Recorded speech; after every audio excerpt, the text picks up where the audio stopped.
promise I'd never stay.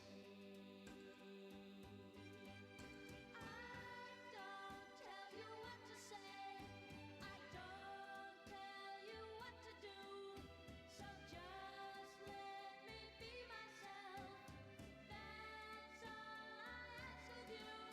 I'm young and I love to be young, I'm free and I love to be free, to live my life the way I want,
test。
have to smile. A lot of good things.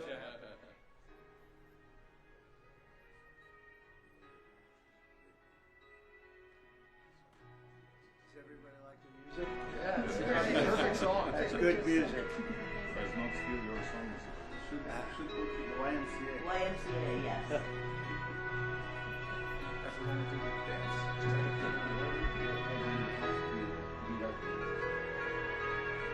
Get a floaty behind it. good. Thank you. Okay. Thank you.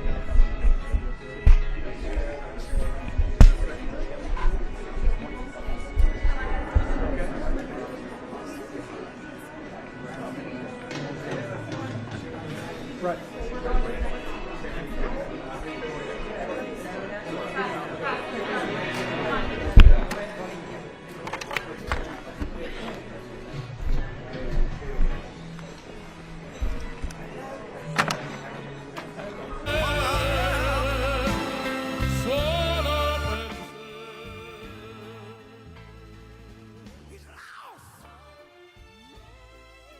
In the wilderness, it's a man's world.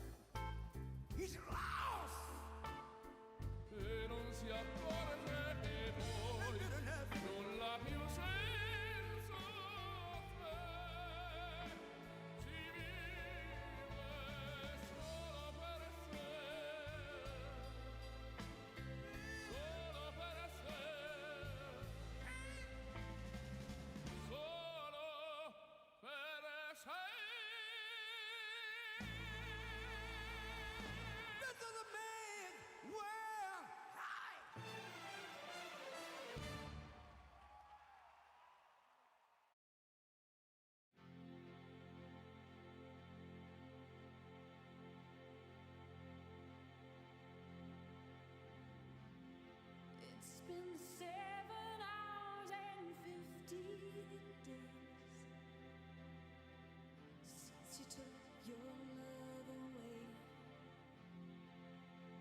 must be lights burning brighter somewhere. Got to be birds flying higher in a sky more blue. If I can dream of a better land where all my brothers walk hand in hand, tell me why, oh why can't my dream come true? Oh why? There must be peace and understanding sometime. Strong winds of promise that will blow away all the doubt and fear. If I can dream of a warmer sun where hope keeps shining, oh everyone, tell me why, oh why won't that sun appear?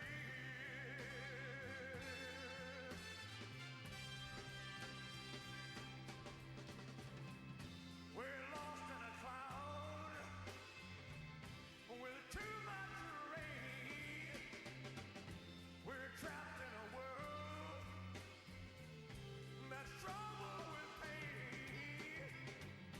But as long as a man has the strength to dream, he can redeem his soul and fly.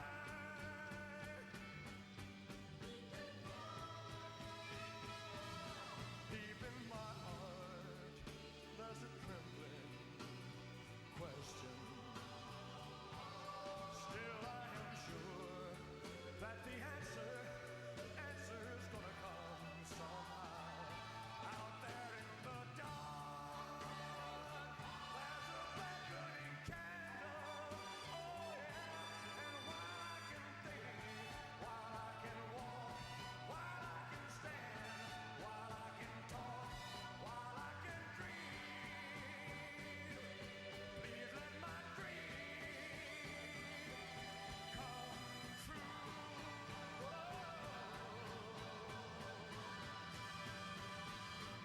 Right now, oh let it come true right now.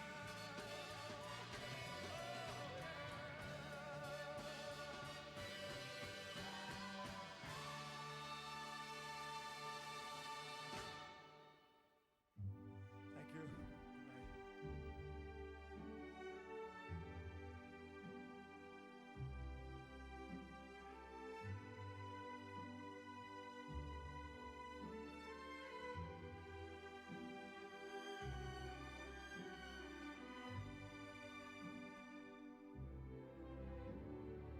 Quando sono sola sogno l'orizzonte, mancano le parole. Sì, lo so che non c'è luce in una stanza quando manca il sole. Se non ci sei tu con me, su le finestre mostra tutto il mio cuore che è acceso. Chiudi dentro me la luce che ha incontrato per strada.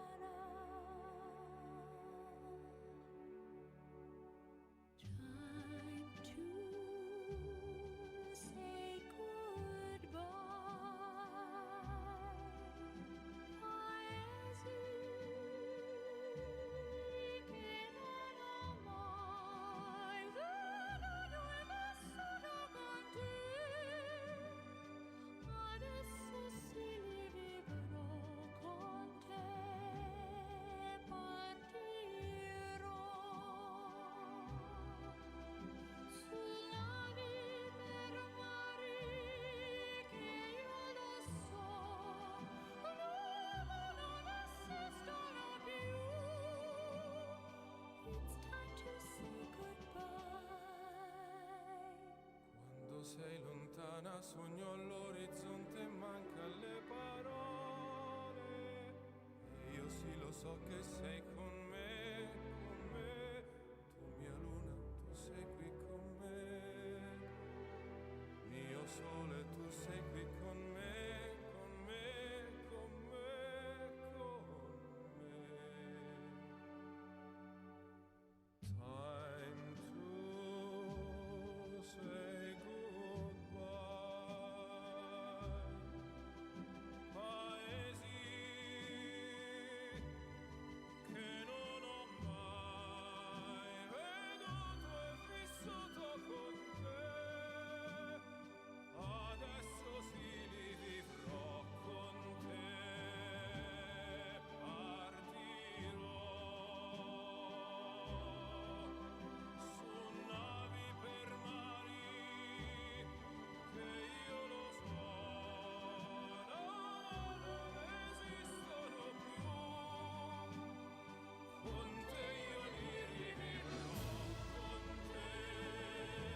Ladies and gentlemen, please welcome the Vice President of the United States, J.D. Vance, Secretary of State, Marco Rubio, Special Envoy, Steve Witkoff, and the Executive Board Member, Jared Kushner.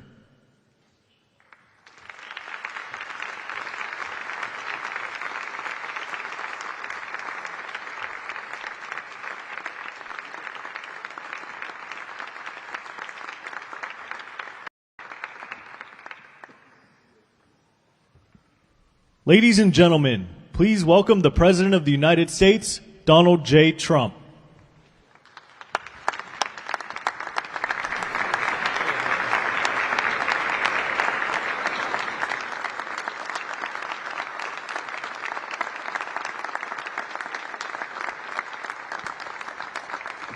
Well, thank you very much. This is a big day, and lots of people watching, and especially from other countries, the leaders of, as you know, the other countries, because we have a large group of leaders, and the ones that aren't here are watching on Zoom.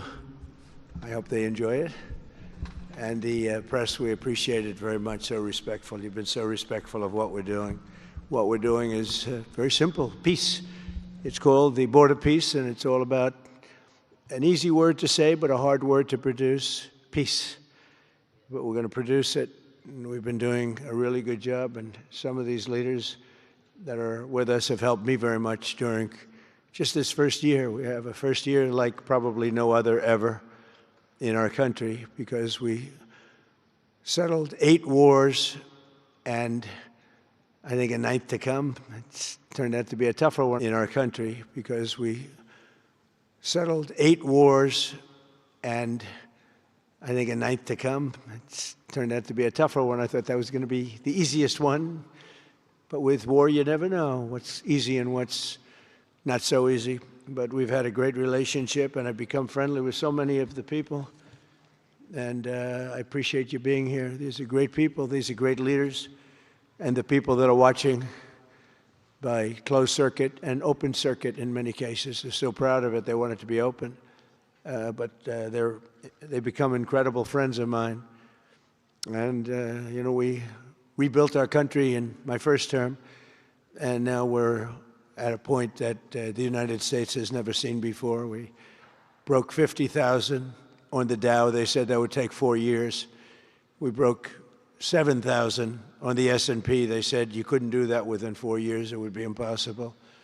And when I came in, they were all saying, if you could get to anywhere close to 40, 45,000, it would be amazing achievement over 4 years. Well, we hit 50,000 in the first year, and we hit 7,000, which was actually tougher to do, according to the Wall Street geniuses. We hit 7,000 in the first year.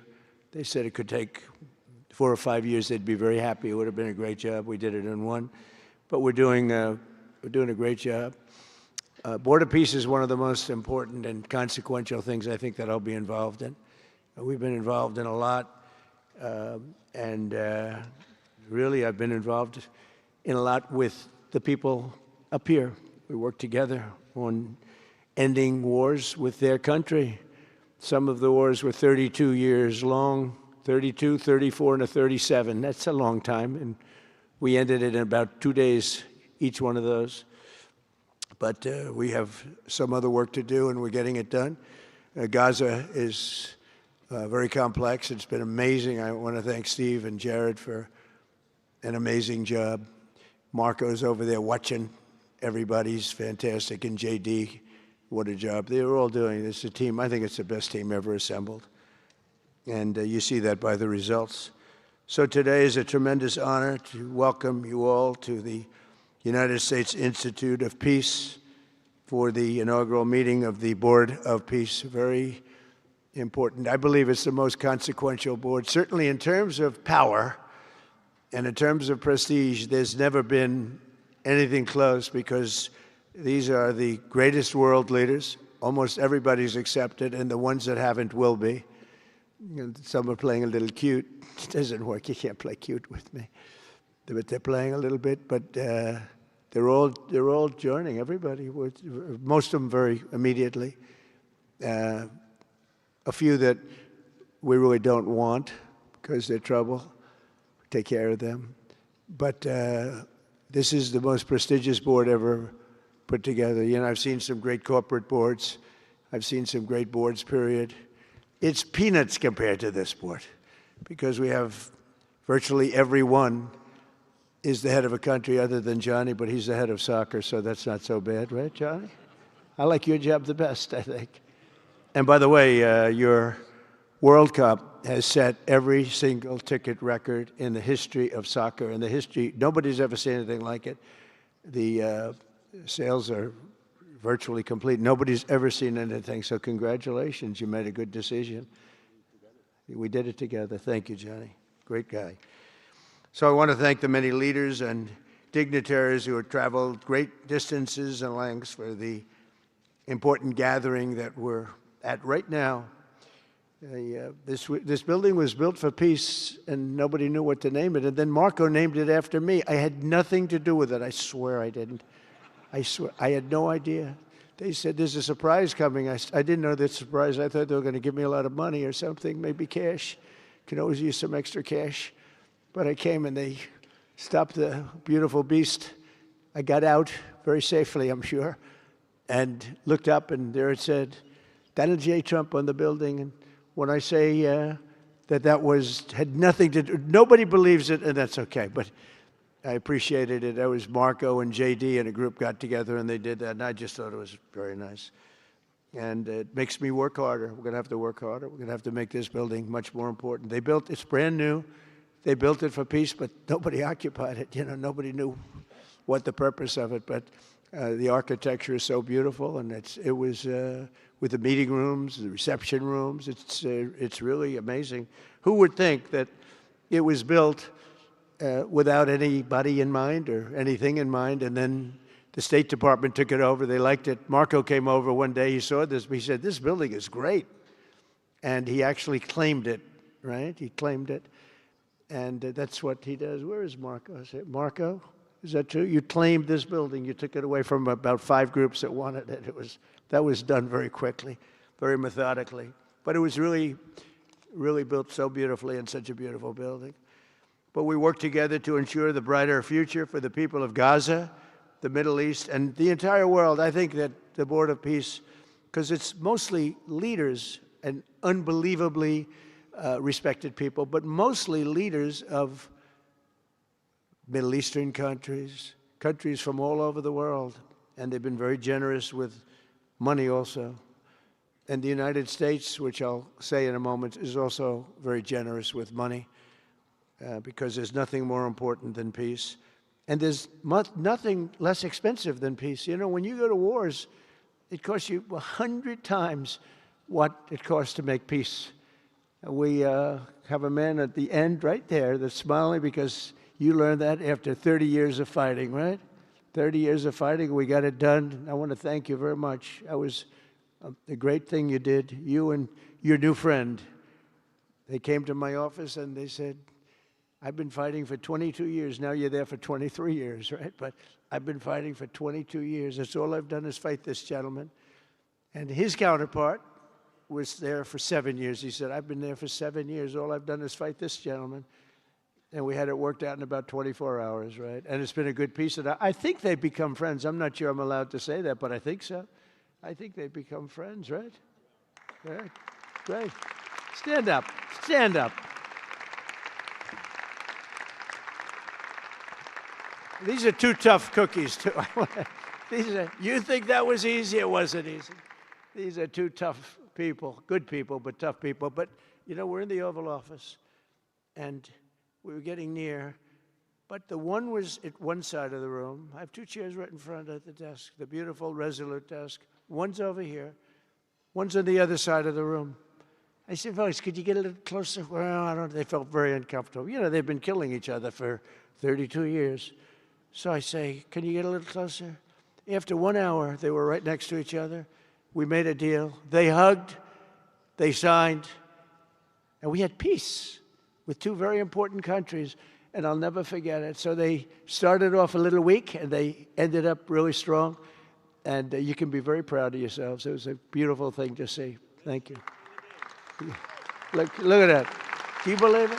32 years. Thank you. Thank you very much. But we're honored to be joined today by Prime Minister Rama of Albania. President, where is President Milei? You're another one, I'll tell you. Where is President Milei? I endorsed him. I'm not supposed to be endorsing people, but I endorse, when I like people, you know, I've had a very good record of endorsing candidates within the United States. But now I endorse foreign leaders, including Viktor Orban, who's here, and others. And I endorse this gentleman, Milei. He was a little behind in the polls. He ended up winning in a landslide. I just endorsed the Prime Minister of Japan. She was in a tight race, but was probably going to win. And she won in the largest number in the history of Japan. So she likes me a lot. But it was an honor, and you're doing great. Oh, look, they're sitting right next, Victor. I think, but ultimately, I think I'm going to end up endorsing. Hey, look, as long as it works, it's okay with me. But the endorsement seems to be working in foreign countries, too, so that's good. But nice to have you both. Victor, nice to have you both. Very proud of you. The Prime Minister of another, really just a great guy, Pashinyan of Armenia. President Aliyev of Azerbaijan. I love saying that name now, you know. At the beginning, it was giving me a hard time. Now I love saying it. It's a beautiful name. I love it. His Majesty, King Hamad bin Isa Al Khalifa of Bahrain. Bahrain. Thank you. Thank you. Where are you? Where are you? He's so rich, he can sit there. He can sit wherever the hell he wants. You know, he could sit up in the corner. He could sit up top. He might take a piece of this building, Marco. He'll take 25% of the building for about $6 billion. Thank you. And you've been very generous also. We appreciate it. Prime Minister Hun Manet of Cambodia. Raise your hand wherever you may be. Because, yeah, hi, how are you? Congratulations. That was another one, right? We did a good job with that one. Prime Minister Madbouli of Egypt. Thank you very much, and say hello to the General/President. Okay. Prime Minister Orban of Hungary, who has my complete and total endorsement for election. Not everybody in Europe loves that endorsement, but that's okay. He does an unbelievable job. He's done an incredible job on immigration, unlike some countries that have hurt themselves, but they're working on it. But I just want to let you know, you have my total and complete endorsement, and I'm putting it out. I already did, but I'm putting it out again. And you're coming up with an election, and I think you should be good. I'll tell you, Milei did pretty well. He was a little down, right? And then he ended up winning in a landslide, so that's pretty good. You're going to do great, Victor. Thank you very much for being here. Appreciate it. You run a great country. A man that I really like a lot is, he's definitely tough. I don't want to fight him. President Prabowo of Indonesia. Thank you very much. Please, this is a big guy. I tell you, I said, how many people in Indonesia? He said, like 240 million. I said, no, say it again. How many? It's a big country you have. And you do a great job and respected by everybody. And thank you very much for being here. Thank you very much, Mr. President. President Tokayev of Kazakhstan, thank you very much. What a country that is. It's a wonderful country and a rich country, in case anybody has any question. We have some very rich people here today. President Osmani of Kosovo. President, thank you very much. Great job you're doing, too. Thank you very much. Prime Minister Sharif, I like this man, of Pakistan, because there was some fighting going on when I got to know him, and your Field Marshal, General, great General, great Field Marshal, a great guy. And I got to meet the Prime Minister. And he said in front of our Chief of Staff, Susie Wells, who's right here, he said, you know, nobody knows this, but I believe that President Trump saved 25 million lives when he stopped the war between us and India, right? You made that statement. I said 25 million lives. Could have been much more, actually. But it was really a beautiful thing. You said that in front of a group of people they walked out. They don't think about it, but you're talking about that kind of lives. That war was raging. Planes were being shot down, right? And it was Pakistan and India. And I got on the phone with both of them, and I knew them a little bit. I knew Prime Minister Modi very well, actually. But I got to know Pakistan through a little trade. They were trying to make too good a deal, and I got a little upset with them. And in the end, they got what they wanted, right? And they made a good deal. And I got to like them, the Prime Minister, the Field Marshal, who's a tough man, a tough, good fighter, right? Good, serious fighter. I like good fighters, actually. And when I heard that they were fighting, I picked up a certain newspaper. I won't tell you which one, because it's fake news generally. But I picked up this newspaper, and I saw that Pakistan and India were really going at it. And then it got worse and worse, and many planes were shot down. It was all out. And I called them, and I said, listen, I'm not doing trade deals with you two guys if you don't settle this up. They said, no, that has both of them. They didn't want to do that. I said, no, it has to. If you don't do it, I'm not doing a trade deal. We're not doing a trade deal. And they do a lot of business with the United States, and they sort of softened up all of a sudden. And all of a sudden I read where there was a little bit of a pullback by one, then the other, and all of a sudden we worked out a deal, right? But I said, if you fight, I'm going to put 200% tariffs on each of your countries, which essentially makes you not allowed, you can't do any business. One of them, I won't say which one, said, no, can't do that. They both wanted to fight. But when it came to money, it's not like money. When it came to losing a lot of money, they said, I guess we don't want to fight. And we solved that deal in 2-3 days, right? And we did. We said, these are two very powerful nations. These are two nuclear nations. And I don't want to say what was going to happen, but, bad things happen. So, Prime Minister, I want to thank you, because that was a very big deal. People have no idea. A lot of them say, oh, well, they weren't fighting. They were fighting. 11 jets were shot down, very expensive jets.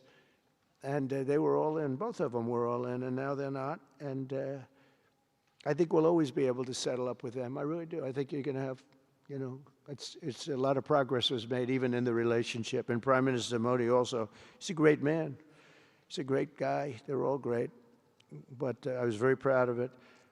President Pena of Paraguay is here. President, thank you very much. Young, handsome guy. It's always nice to be young and handsome. Doesn't mean we have to like you. I don't like young, handsome men. Women, I like. Men, no, I don't have any interest. Good. That's right. Thank you very much. You're doing a great job, too. His Excellency Prime Minister Al Thani of Qatar, just a great man, a great man and highly respected. And he's working with a man who is amazing. I always say he needs a public relations agency because you do so much good and they have you down as evil. And you're not evil. You help us so much and you're such a good ally. And I just want people to know that. And the Emir is incredible, smart, as smart as you can be, a great leader. And he cares so much for the people. And he cares so much for the Middle East. So I want to thank you very much and send my regards. Your country has been a great help. So, surprising to some of the people writing out there, but now they'll start changing their tune because it's true. I only tell the truth. Prime Minister Don of Romania, wonderful people. The Romanian people are fantastic people, like you're fantastic. And a lot of them come and work in this country and help us in this country, as you know, and it's they are just really, really solid people. President Mirziyoyev of Uzbekistan, who is where? There he is, and a friend of mine. He's got one of the most difficult names in history, but that's okay. It doesn't matter. Your country's doing great. You're doing great. And just no problems. Every time I see him, nope, we're doing good. No problems. And General Secretary To Lam of Vietnam. Vietnam is incredible as a country and as a force. And it's an honor to have you. A really great honor to have you. A lot of respect. A lot of respect for your country. We'll also want to express my gratitude to Vice President J.D. Vance, who is a fantastic man. He's a fantastic talent. He was a great student. He went to one school. He graduated. You know, most people, if you watch some of the people that were at the event in Munich, they didn't graduate quickly from college.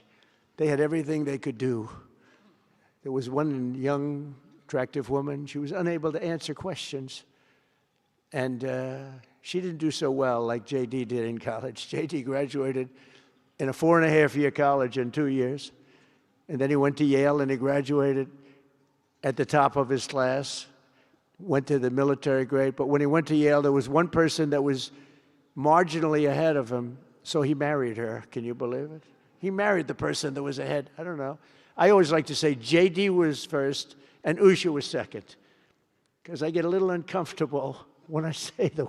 But he's been incredible. He's a brilliant guy and a great guy, and he's been my friend. All of our people, we have a fantastic group of people, our cabinet members, everybody, many of them here.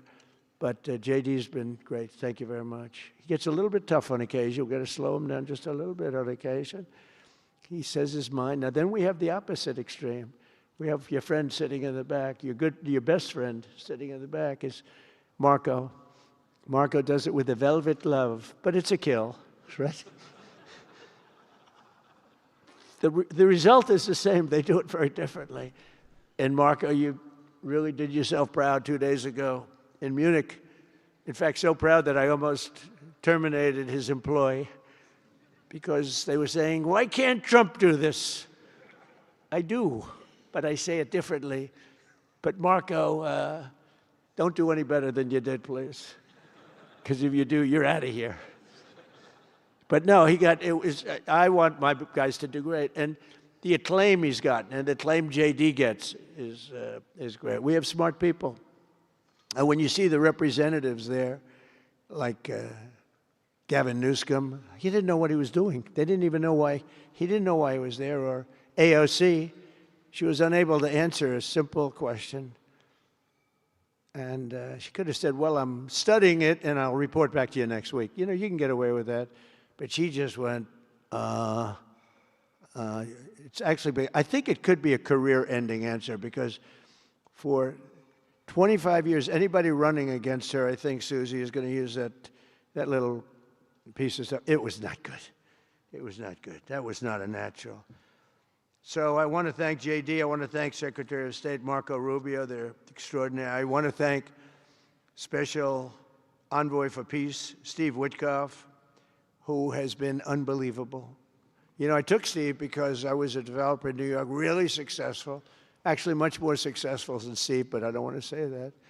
I'm not going to say that, Johnny. I refuse to say it. But I saw something in Steve. Steve's a great negotiator. Everybody loved him. All these developers, and they're tough. You know, New York developers tend to be on the tough side. And, you know, most of them hate each other. Like a lot of the people in this room hate each other. You know, it's sort of natural, I guess. But we're bringing love back into the room like the old days. But everybody loves Steve. Every developer, the worst, most evil people, horrible human beings, actually. And they love Steve. So I remember this, and we had some conflicts, to put it mildly, in the world. And I said, Steve, how would you like to be Henry Kissinger Jr. that doesn't leak? And he said, are you a leaker, Steve? No. He didn't even know what the word meant, and it's true. I always say Henry Kissinger, who was one of the great leakers of all time, by the way. Richard Nixon said to him, Henry, who's leaking all this stuff? I don't know, Mr. President. It was Henry. It was like, these are little stories I like telling you.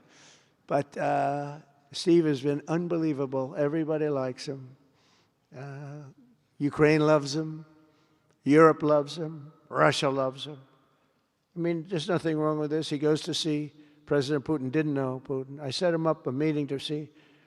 I said, how's Steve doing? Sir, he's still inside. Oh, That was an hour. I called back, tell Steve to call me when he's finished. I want to find out what the hell is going on. We want to end that war. So he's still inside. 3 hours, 4 hours. They were together for 4 hours, the first meeting. That's talent.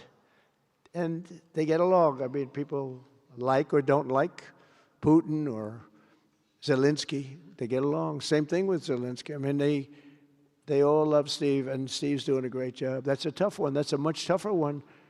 I would have thought that some of the ones that we settled that are up here would have been, I thought this would be easy because I have a very good relationship with President Putin. I have a very good relationship with President Xi. I'm going to be going to China in April. That's going to be a wild one. I said, but we have to put on the biggest display you've ever had in the history of China. You know, last time I went to China, President Xi, he treated me so well. He gave me a display. I never saw so many soldiers all the same height, exactly the same height within a quarter of an inch. You can do that when you have 1.4 billion people. You know, lots of shoulders. Everybody was within about 1/8 of an inch the same height. I said, if they put their helmets down, you could have played pool on the top of their heads. And it was pretty amazing. But I said, you got to top it. He said, I'll top it. We're going to top it. We're going to have a lot of the people, most of the fake news back there is going to be going.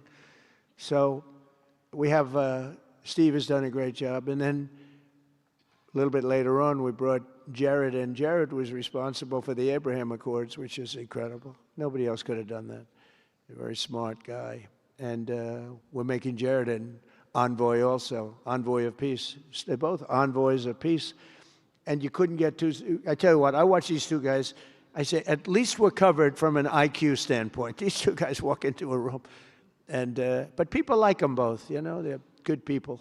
And they like them both. And they've had some very good meetings. They've had some very interesting meetings having to do with, as you know, Iran is a hot spot right now. And they're meeting, and they have a good relationship with the representatives of Iran. And, you know, good talks are being had. It's proven to be, over the years, not easy to make a meaningful deal with Iran. We have to make a meaningful deal. Otherwise, bad things happen. But we have to make a meaningful deal. But they have a great relationship with the representatives of Iran. They have a great relationship with the other one that they're really working on now. Because so many of these, I mean, as an example, Kosovo, Serbia. I did that one. Could you stand up, if any of you guys are, when you're here, just stand up for a second. Kosovo, Serbia. Stand up. What a job. Thank you very much. We appreciate it. So good. And you're getting along. And when you don't get along, you'll call me, and we'll get it solved, right? We'll get it solved. Thank you very much. Really good. And then again, Pakistan and India. That was a big one. And just, I think you should actually stand. Come, please. Stand just for a second. Pakistan and India, thank you very much. And I spoke to Prime Minister Modi. He's excited. He's watching us right now. Egypt and Ethiopia. We're going to get that. You know, there's a little dam that got built.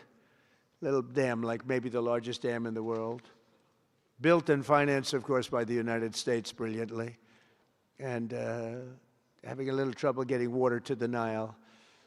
That's a tough situation, but we're going to get that solved.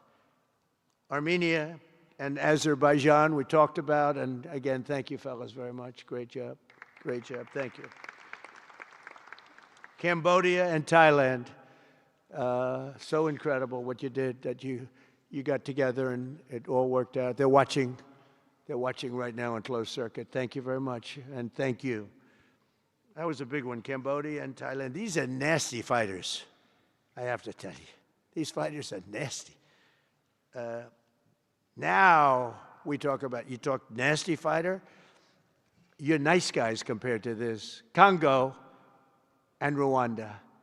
That was, and we've got them pretty peaceful. There's little flare-ups every once in a while. I'll get a call once a week. Sir, there's a flare-up in the Congo again. We'll get it straightened out, right, Susie? We'll get it straightened out. And Israel, as you know, with, you could say Israel in numerous countries if you want to really know the truth, but Israel and Iran, and we'll see where that goes. But when you think of Israel, we've done the biggest thing of all. We have peace in the Middle East right now. That's bigger than people said it couldn't be done. For 3,000 years, they've been talking about Middle East, they said it couldn't be done. And you look at what's happened in Gaza.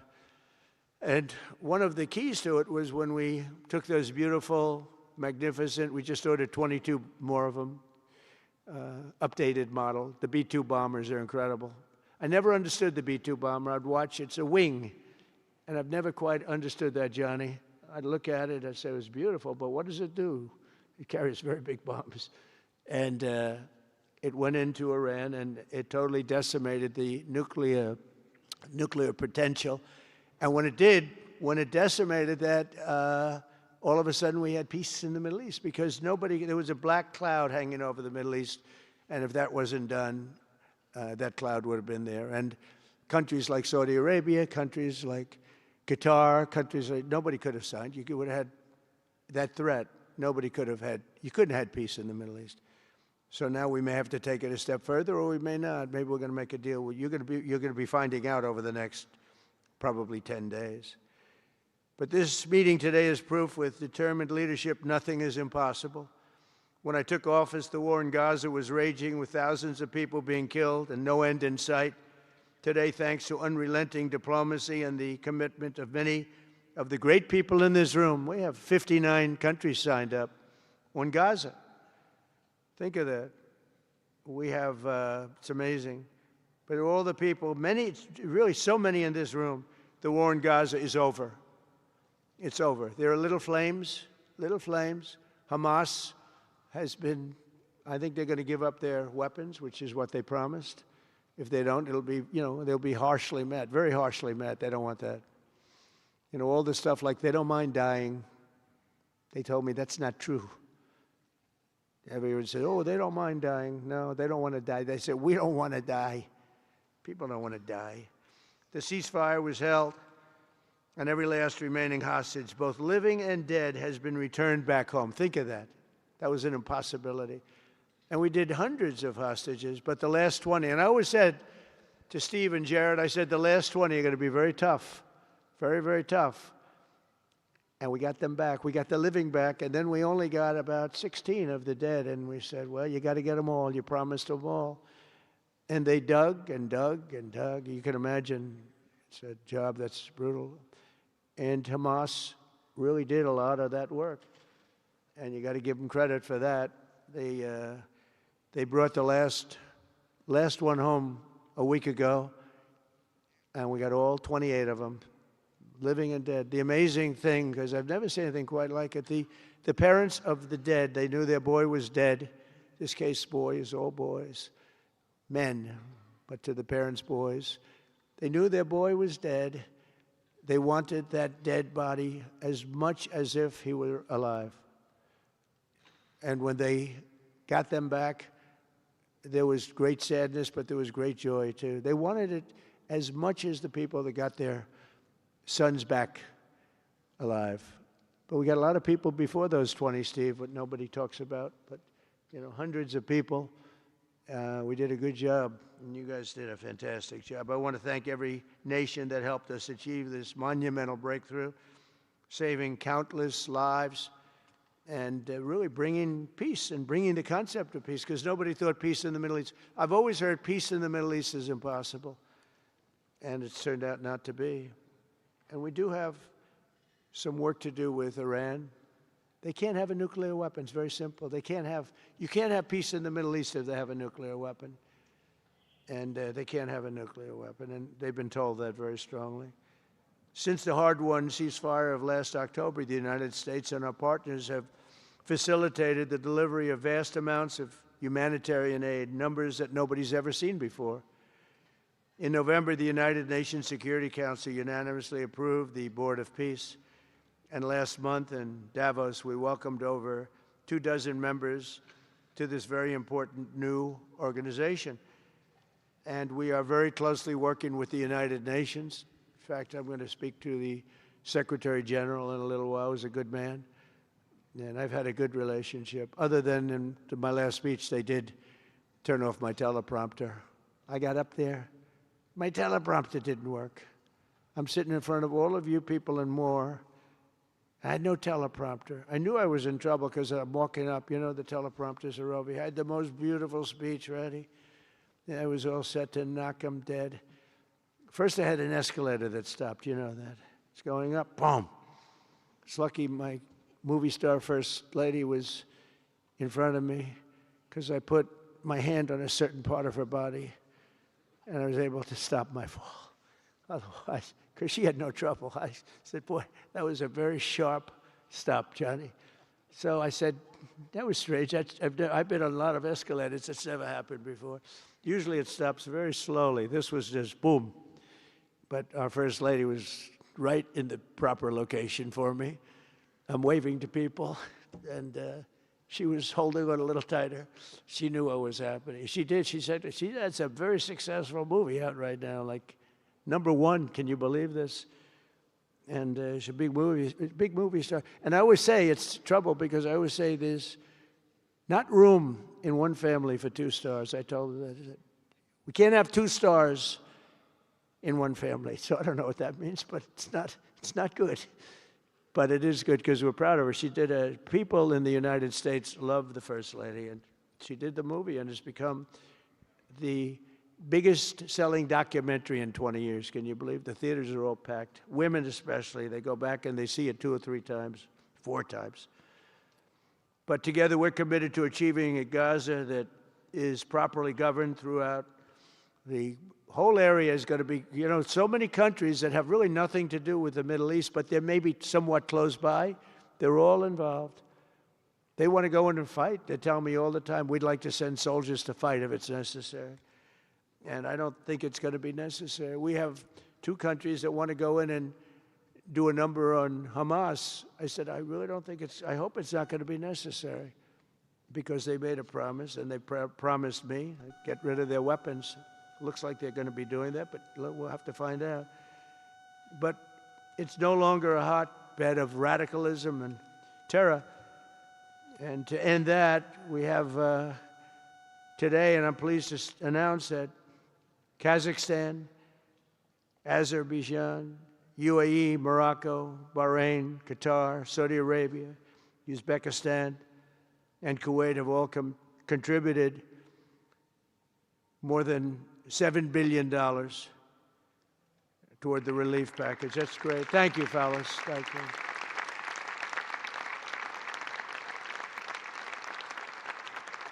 And many more are contributing too. So the numbers are, you know, this just started. This is our first meeting.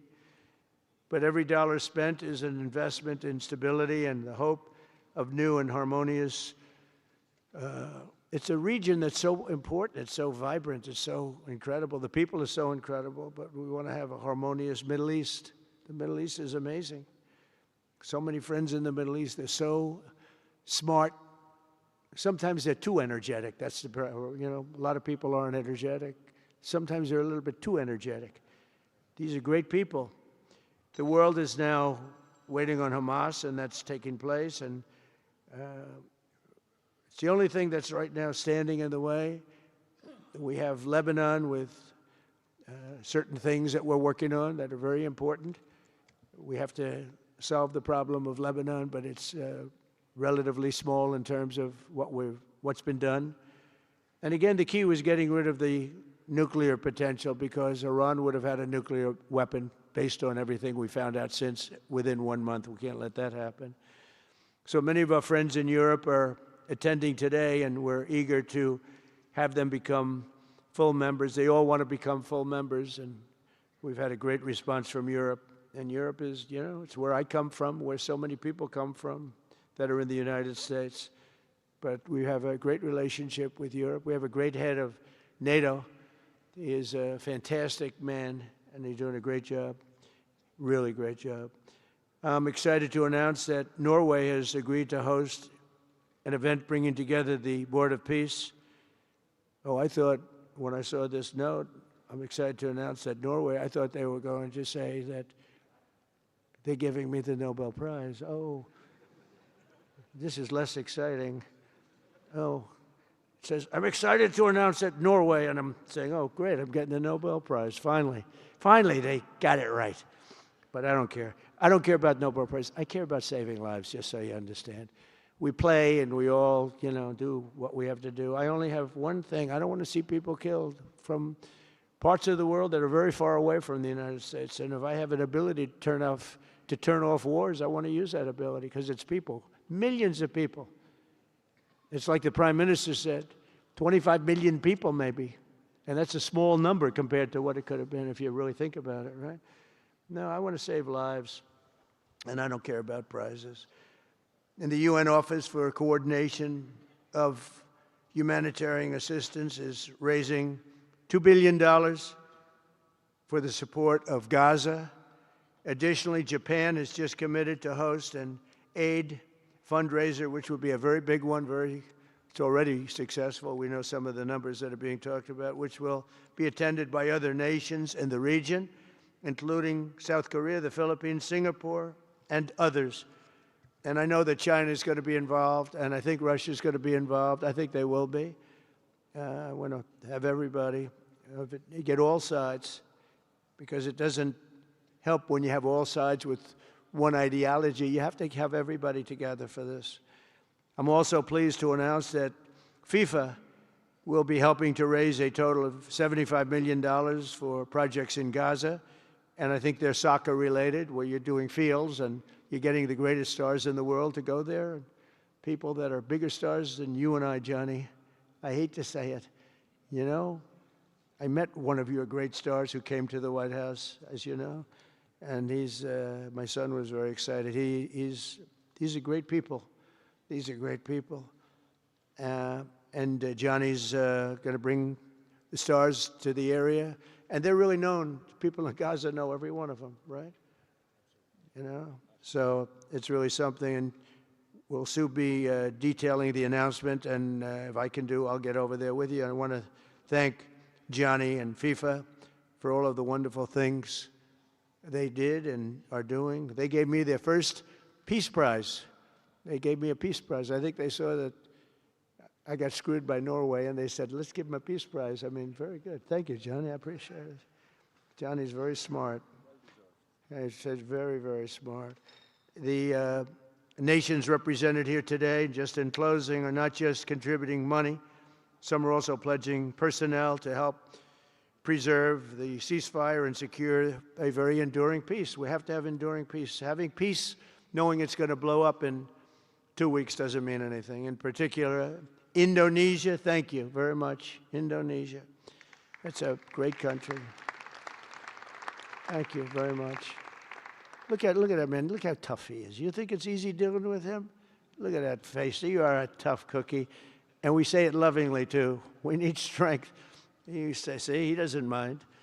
He's tough and he's smart. And smart is more important. Morocco, thank you very much. Great. What you're doing is great. Albania, Kosovo, Kazakhstan have all committed troops and police to stabilize Gaza. Egypt and Jordan are likewise providing very, very substantial help, troops, training, and support for a very trustworthy Palestinian police force. We think we're getting some very good people on that police force. And, it's peace in the Middle East. We have peace in the Middle East. Think of it. For years you've been hearing about peace in the Middle East, and everybody's saying it's impossible. All of these countries are working together around the vision of a Middle East that is free from the curse of extremism and terror. And now is time. And by the way, even people with extremism and preaching extremism, they're exhausted. They're tired. It's been going on for too many years. I don't care who you are. They're tired. They want peace. And now is the time for Iran to join us on a path that will complete what we're doing. And if they join us, that'll be great. If they don't join us, that'll be great too. But it'll be a very different path. They cannot continue to threaten the stability of the entire region, and they must make a deal. Or if that doesn't happen, I maybe can understand. If it doesn't happen, it doesn't happen. But bad things will happen if it doesn't. With the commitments announced today, the Board of Peace is proving that it does not just convene countries. It devises and implements, and real solutions happen. We've come up with solutions. This is so little talk. This is very little talk, all action. First time, it was always talk in the Middle East. People would talk about peace in the Middle East, and then they'd go home and they'd never even think about it again. Nothing would happen. We're providing a model for how responsible sovereign nations can cooperate to take responsibility for confronting problems in their own regions.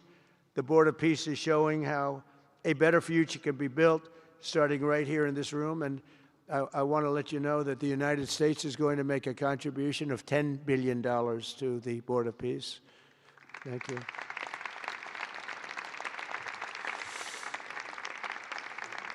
And we've had great support for that number. And that number is a very small number when you look at that compared to the cost of war. That's 2 weeks of fighting. It's a very small number. It sounds like a lot, but it's a very small number. So we're committed to $10 billion. Together we can achieve the dream of bringing lasting harmony to a region tortured by centuries of war, suffering, and carnage. They say 3,000 years. And hopefully we can lift up the eyes of the world to envision how other intractable conflicts can be settled. So many conflicts, they say, are impossible to settle, and we get them settled. We got, of those 8 that we settled, most of them were said to be not settleable. And they not only got settled, they got settled within days.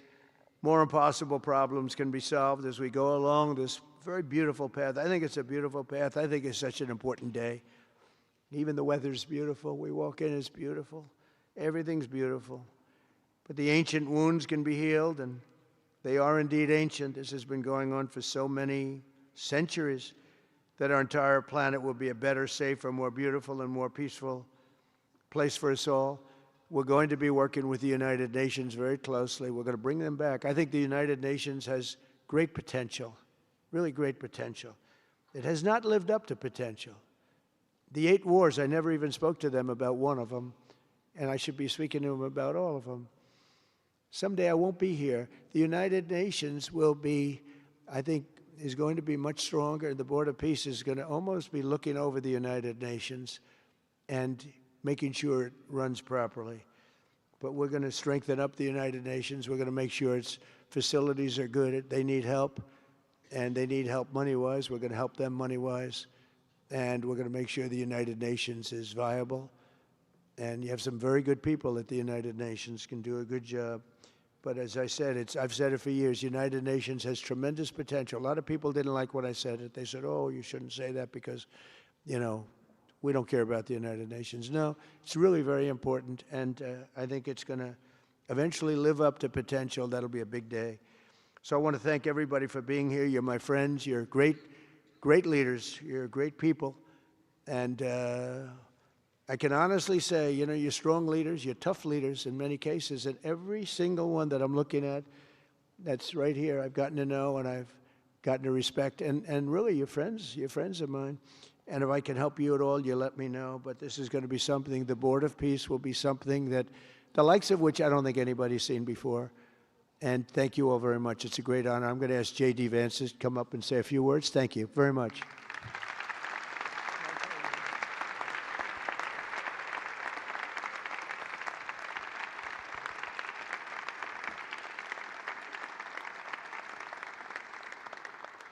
Well, thank you, Mr. President, very much for your leadership, but also for the kind words about me personally.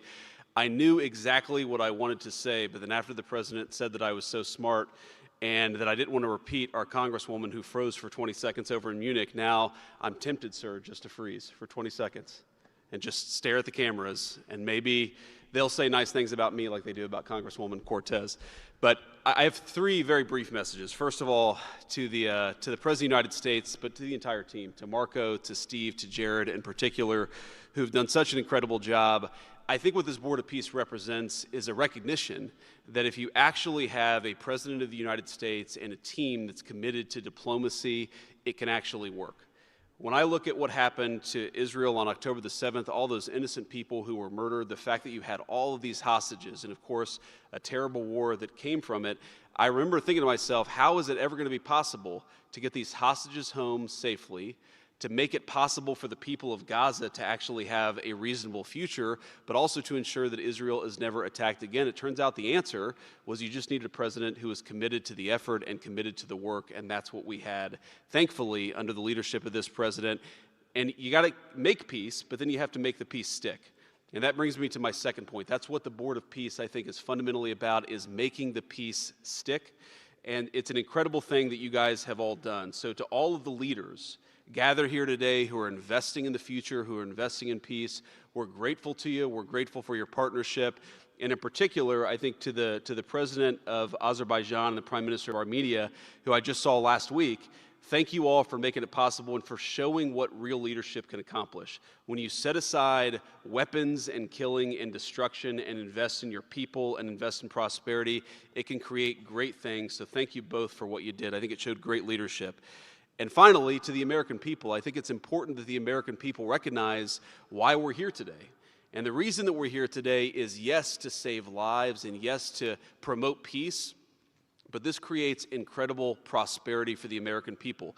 The countries represented here represent trillions of dollars of investment in the United States of America that would not have been possible without this president's leadership and advocacy for peace.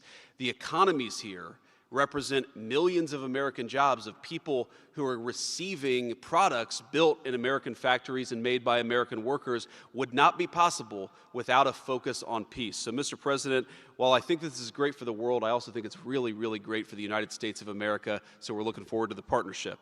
With that, I want to turn it over to the MC for the rest of the program, and that is our great press secretary, Carolyn Levitt. Thank you.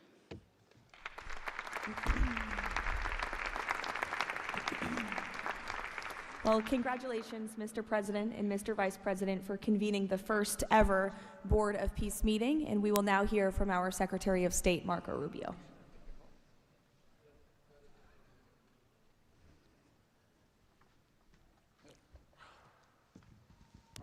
I'll be brief and to the point. We want to talk a little bit about the strategic vision of this organization and begin doing so by first acknowledging that we are here today because the President of the United States, Donald J. Trump, has both an ability and a willingness to use the power of his office to think outside the box.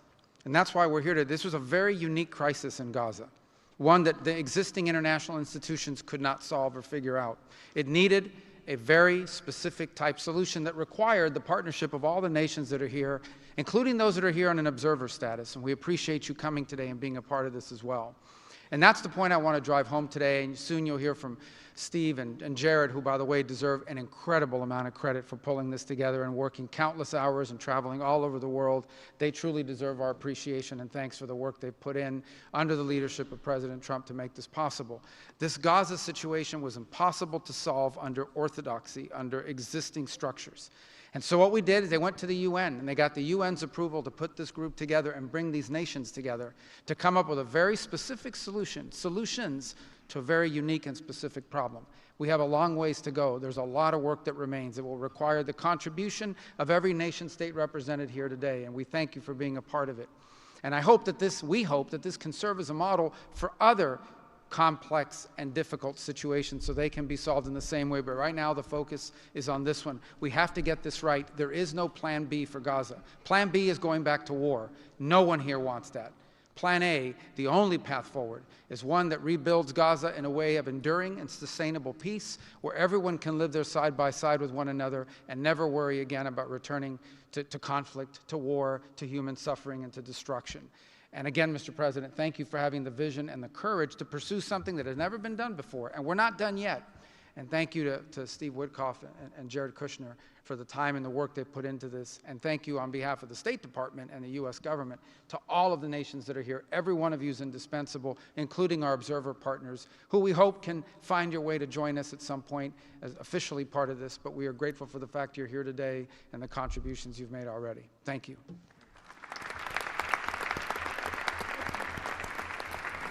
Thank you, Marco. We will now hear from our Special Envoy, Steve Witkoff.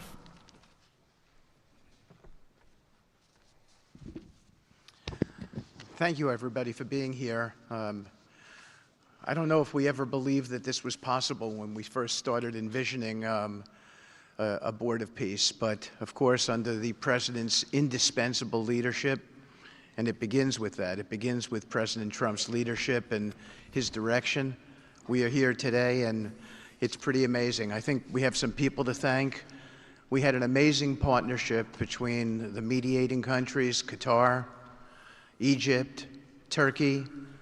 Prime Minister Mohammed, you are an exceptional human being. You really are. Ali, thank you for everything you did. That's you right over there, Ali. Wherever Hakan is, Hakan, you were amazing. And so was Ibrahim and President Erdogan. And of course, to the Egyptians, Badr, I know you're smiling because we went through so much. And General Hassan was amazing. We all became friends here. And Prime Minister Sisi, President Sisi, pardon me, and so many others. But our team, JD, your insight, your counsel, and Marco, you're an amazing secretary, and it's a privilege to work for you. And Jared, you are my dear friend and the best partner I ever had. You are an amazing person. But Mr. President, it is my greatest honor to work for you. It is the blessing in my life. I've had many blessings. I don't have to be a practicing lawyer anymore, but this is my greatest blessing. But I also have to mention one other person who is important to this discussion. Oh, the Israelis, I forgot. Prime Minister Netanyahu. Without him, much wouldn't have been accomplished as well. And that's really important that we acknowledge him here today, and Ron Dermer. But a person who doesn't care much about the acclaim we have to acknowledge too, and that's you, Susie.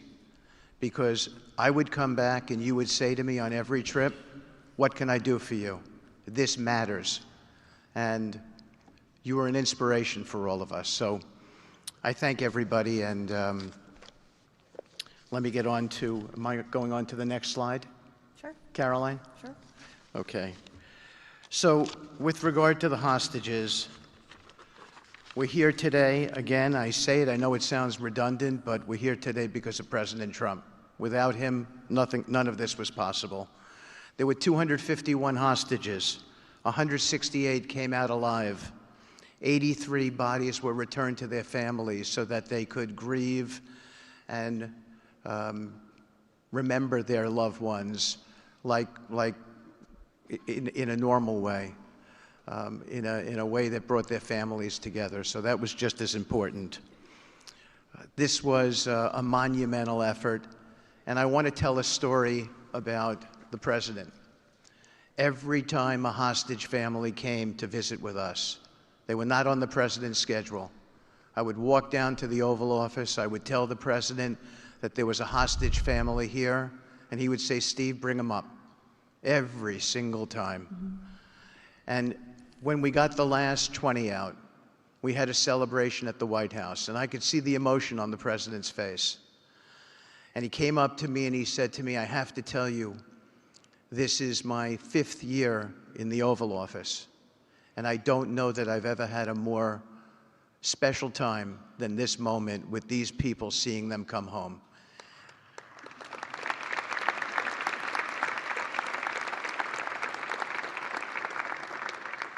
And I said to the president, you have to look around because none of them would be home without you, sir. None of them. So I only want to tell you, Mr. President, you gave me my greatest honor to work on this effort, and I thank you.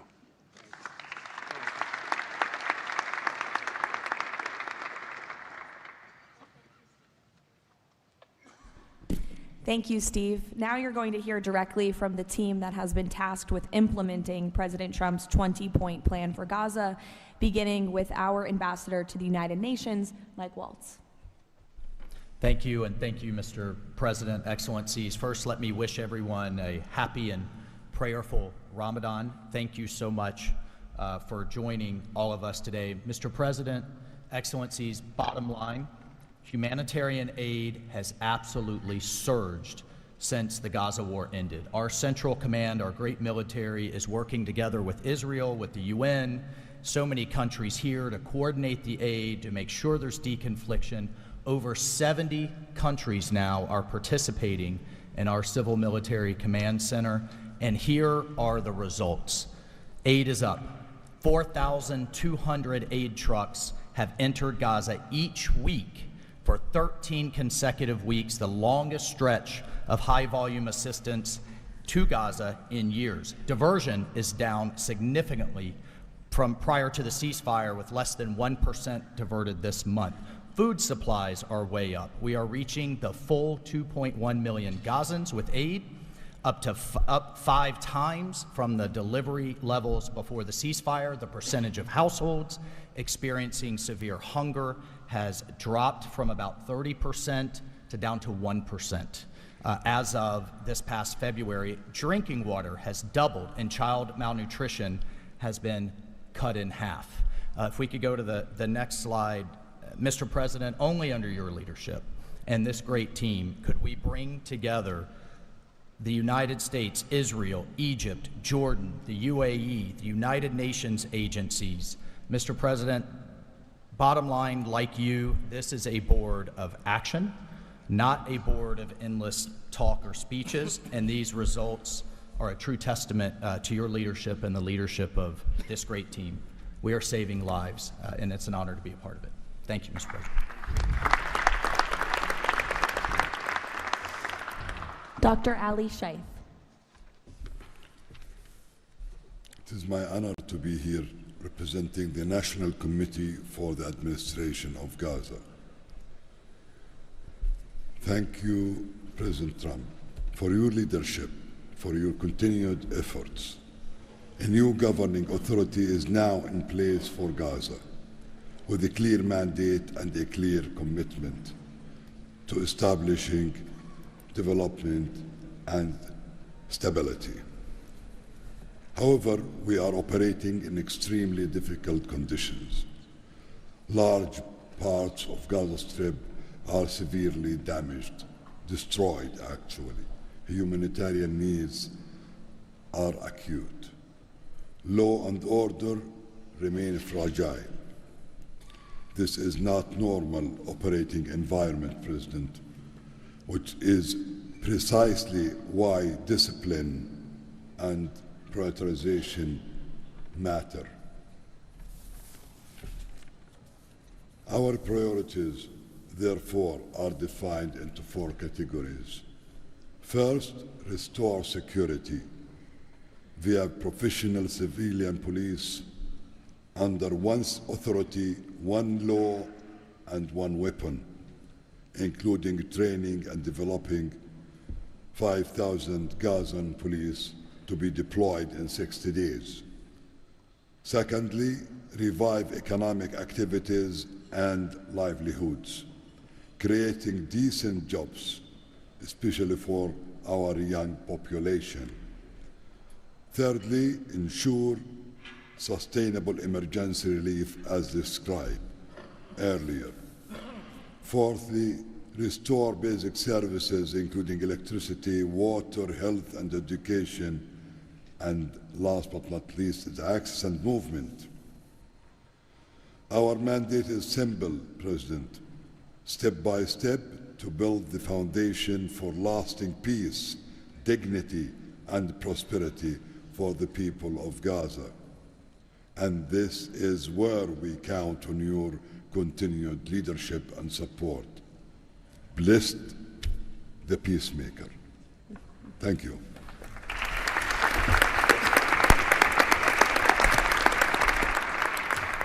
Thank you. Now Nick Mladenov. 大家好，我是主播林家远。生活压力大，失眠、浅眠是现代人常见的烦恼。太阳星全效克菲尔益生菌现在进一步推出晚安加强版，添加天然 GABA、色氨酸、茶氨酸、香蜂草4大天然草本，选择太阳星全效克菲尔益生菌，做好日常保养，身体轻松无负担。每日克菲尔，时刻美好 ，Good Feel Good， 请上快点购为健康下单，输入推荐码有额外折扣。太阳星全效克菲尔益生菌基础版、晚安加强版，新包装改版，内容不变，抽取更方便，要吃就吃最好的。